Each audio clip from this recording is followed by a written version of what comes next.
सर्दियों का मौसम आ गया है और सर्दियों में ड्राई फ्रूट्स या नट्स इनका इस्तेमाल बहुत ज़्यादा किया जाता है। चाहे वो अखरोट हो, बादाम हो या मूंगफली, ये सारी चीज़ें नॉर्मली घरों में इस्तेमाल हो रही होती हैं। लेकिन क्या आपको इन सारी चीज़ों के हेल्थ बेनिफिट्स पता है? और आपके लिए, आपकी बॉडी, आपकी हेल्थ कंडीशन के अकॉर्डिंग आपको कौन सा ड्राई फ्रूट लेना चाहिए और कौन सा नहीं? तो ये सारी चीज़ें मैं आज आप लोगों के साथ शेयर करने जा रही हूँ। अगर आप दिल के मरीज़ हैं, आपको दिल का कोई भी मसला है, आपका कोलेस्ट्रॉल लेवल बढ़ जाता है या आपका ब्लड शुगर लेवल बहुत ज़्यादा हाई रहता है, इसके साथ-साथ आपको शुगर का मसला है, आपका ब्लड शुगर लेवल्स बढ़ जाते हैं, आप डायबिटीज़ के पेशेंट हैं या फिर आपका जो कह लें कि आपको कोई और हेल्थ कंडीशन है, जैसे कि कैंसर जैसा कोई जानलेवा मर्ज़ है या आपको कोई साँस रिलेटेड मसला है या आपकी जो ओवरऑल बोन्स हेल्थ है, आपकी हड्डियाँ मज़बूत नहीं हैं, उनमें भुरभुरापन आ गया है, वो कमज़ोर हैं या फिर आपको कोई भूलने की बीमारी कि आप कुछ भी चीज़ें याद करते हैं, वो आपको भूल जाता है या अक्सर आप जो चीज़ें हैं, आपको याद ही नहीं रहती। इसके अलावा आपकी बोन्स की जो डेंसिटी है, उनमें जो मिनरल्स हैं, वो कम हो गए हैं किसी भी वजह से या फिर आपका वज़न बढ़ना स्टार्ट हो गया है, आप अपने वेट की वजह से बहुत ज़्यादा परेशान हैं, तो आज मैं आपके साथ बात करने जा रही हूँ कि ऐसे नट के बारे में, एक ऐसे चीज़ के बारे में कि जिसको इस्तेमाल करके आप इन सारी चीज़ों को सॉल्व कर सकते हैं, इन सारी चीज़ों से छुटकारा पा सकते हैं। अस्सलाम वालेकुम, welcome back to my channel and welcome back to another video. मैं उम्मीद करती हूँ कि आप सब खैरियत से होंगे और अपने रोज़मर्रा के काम बहुत अच्छे से कर रहे होंगे। तो आज की इस वीडियो में मैं आप लोगों को बताने वाली हूँ कि बादाम हमारी सेहत के लिए कितना फ़ायदेमंद है, इसको हमें कितना इस्तेमाल करना चाहिए और इस्तेमाल करने का सही तरीका क्या है? क्योंकि कुछ लोगों को इस्तेमाल का सही तरीका ही नहीं पता होता। तो इसको इस्तेमाल कैसे करना है, इसमें कौन-सी ऐसी चीज़ें हैं, कौन से ऐसे ग़िज़ाई अज़्ज़ा मौजूद हैं, जिनकी वज़ह से हमें ये सारे फ़ायदे मिलते हैं। और साथ-साथ मैं ये बताऊँगी कि किन लोगों को ये इस्तेमाल नहीं करना चाहिए, अगर वो लोग इसको इस्तेमाल करते हैं, तो वो उनके लिए कितना ख़तरनाक साबित हो सकता है। ये सारी चीज़ें मैं आप लोगों के साथ आज शेयर करूँगी, सारी चीज़ें इस वीडियो में मौजूद हैं, सो वीडियो को एंड तक लाज़मी देखिएगा। सबसे पहले मैं बात कर लेती हूँ इसकी न्यूट्रिटिव वैल्यू के बारे में कि इसमें कौन से ग़िज़ाई अज़्ज़ा मौजूद हैं, जो आपके लिए फ़ायदेमंद हैं। सबसे पहले इसमें एनर्जी एक अच्छी मिकदार में प्रेज़ेंट होती है, इसमें कार्बोहाइड्रेट्स कह लें जो शुगर्स हैं, वो कम होती हैं, आपकी जो हेल्दी फैट्स और प्रोटीन है, वो अच्छी मिकदार में प्रेज़ेंट होते हैं। फाइबर इसमें 3.5 ग्राम तक प्रेज़ेंट होता है। साथ-साथ अगर मिनरल्स में मैं देखूँ तो इसमें calcium, magnesium, iron, phosphorus, zinc, copper और मैंगनीज प्रेज़ेंट होते हैं एक अच्छी मिकदार में। विटामिन्स में भी विटामिन ई, फोलेट और विटामिन के प्रेज़ेंट होता है। अब मैं बात कर लेती हूँ हेल्थ बेनिफिट्स के बारे में कि अगर आपका कोलेस्ट्रॉल लेवल बढ़ जाता है, आपका कोलेस्ट्रॉल लेवल नॉर्मल नहीं रहता, आपको दिल का कोई भी मसला है, तो आलमंड आपके लिए बहुत ज़्यादा फ़ायदेमंद हैं, क्योंकि इनमें हेल्दी फैट्स बहुत ज़्यादा प्रेज़ेंट होते हैं, जो कि आपके कोलेस्ट्रॉल लेवल को मैनेज करने में हेल्प आउट करते हैं, आपका ओवरऑल कोलेस्ट्रॉल इंप्रूव करते हैं।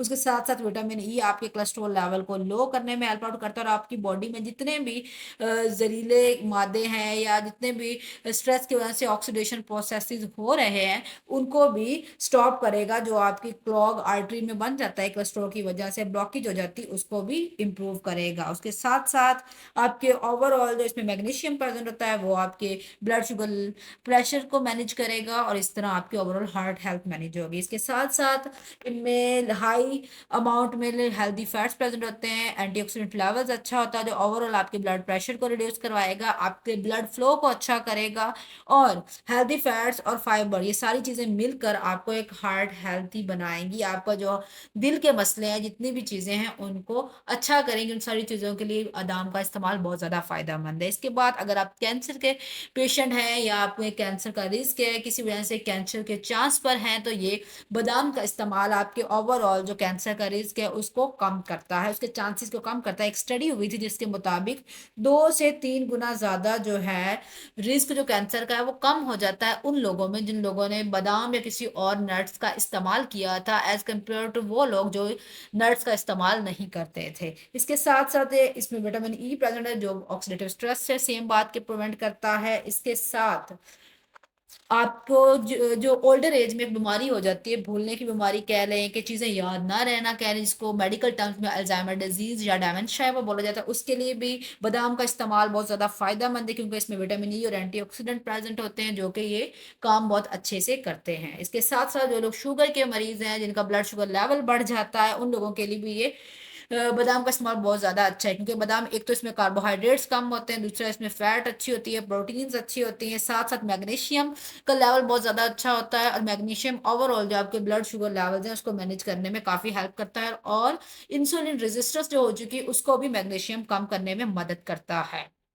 इसके साथ-साथ अगर मैं देखूँ तो बादाम के और कौन से फ़ायदे हैं, कौन से फ़वाइद आप बादाम का इस्तेमाल करके ले सकते हैं, तो बादाम आपकी वेट मैनेजमेंट में, वेट लॉस में भी हेल्प करता है। जो लोग अपना वज़न कम करना चाहते हैं, उन लोगों के लिए ये एक हेल्दी स्नैक ऑप्शन है। जब उनको बार-बार भूख लगती है या कुछ खाने को दिल करता है, तो वो उस जगह पर कुछ बैड या अनहेल्दी खाने के बजाय बादाम को एज़ अ स्नैक यूज़ कर सकते हैं। इसके अलावा बोन हेल्थ के लिए भी अच्छा है, क्योंकि ये rich in calcium, magnesium, copper, protein और ज़िंक होता है। ये सारी वो चीज़ें हैं जो आपकी बोन हेल्थ, आपकी बोन स्ट्रेंथ, आपकी बोन की ओवरऑल स्ट्रक्चर, उन सारी चीज़ों के लिए बहुत अच्छी होती हैं। साथ-साथ ये आपकी ओवरऑल जो बोन हेल्थ है उसमें भी बादाम का इस्तेमाल कंट्रीब्यूट करेगा। जी हाँ, तो इसके बाद मैं देख लेती हूँ कि बादाम का इस्तेमाल किन लोगों को नहीं करना चाहिए। उससे पहले बात कर लेते हैं कि बादाम को इस्तेमाल करने का सही तरीका क्या है?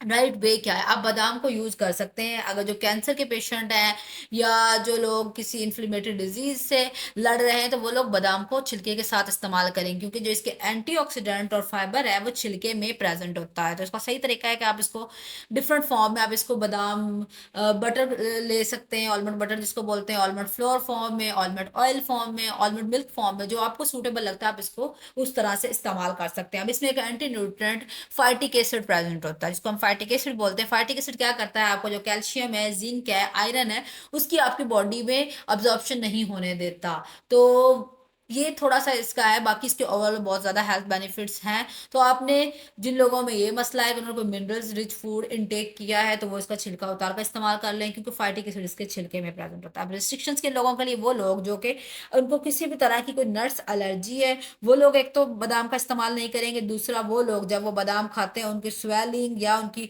सांस में मसला उनको होता है या कोई भी उनको एलर्जिक रिएक्शन शो हो जाता है, तो वो लोग भी बादाम का इस्तेमाल नहीं करेंगे। इसके साथ साथ जो बिल्कुल छोटे बच्चे होते हैं या जो बुजुर्ग लोग होते हैं, बड़ी उम्र के लोग होते हैं, या जिन लोगों में खाना निगलने में बहुत ज़्यादा मसला होता है, तो उन लोगों को भी चाहिए कि वो बादाम का इस्तेमाल ना करें, क्योंकि उनमें चॉकिंग यानी कि उनकी सांस की नाली में भी बादाम जा सकता है, उनमें चॉकिंग का मसला हो सकता है। इसके साथ-साथ जिन लोगों में भूलने की बीमारी है, उन लोगों को भी चाहिए कि वो इसका इस्तेमाल ना करें। अब बादाम का इस्तेमाल की हमने बात कर ली, आई होप सो कि ये सारी चीज़ें जानने के बाद आज से आप बादाम का इस्तेमाल अपने डेली रूटीन में ज़रूर करेंगे। तो अब मैं बता देती हूँ आपको आलमंड मिल्क की रेसिपी कि आप ये कैसे बना सकते हैं। आपने अपनी जो हैंडफुल ऑफ बादाम्स लेनी है, साथ आपने 1 ग्लास पानी का लेना है, इसको अपने ब्लेंडर में अच्छे से ग्राइंड करना है, देन आप इसको ऐसे यूज़ कर सकते हैं। ये एक हेल्दी ऑप्शन है, और जिनको लैक्टोज़ इंटॉलरेंस का मसला होता है, वो इसको एज़ अ मिल्क रिप्लेसमेंट भी यूज़ कर सकते हैं। अब बादाम कितना इस्तेमाल करना चाहिए? बादाम आप जस्ट एक आपकी जो अपनी मुट्ठी है, एक हैंडफुल नट, उससे ज़्यादा आपने एक दिन में कंज़्यूम नहीं करना। सो आई होप सो आज की ये वीडियो आप लोगों के लिए बहुत हेल्पफुल रही होगी, और ज़्यादा से ज़्यादा ड्राई फ्रूट्स का इस्तेमाल किया करें सर्दियों में भी और आम रूटीन में भी जितना हो सके, क्योंकि आप लोगों के लिए बहुत ज़्यादा मुफ़ीद होते हैं। सो अगर अभी तक आपने मेरे चैनल को सब्सक्राइब नहीं किया तो सब्सक्राइब कर दें, बेल आइकन को भी प्रेस कर दें मोर इन्फॉर्मेटिव वीडियोज़ के लिए। और उसके साथ-साथ thank you for watching my video. Don't forget to comment, like, share and subscribe. मिलते हैं एक नेक्स्ट वीडियो में, तब तक अल्लाह हाफ़िज़।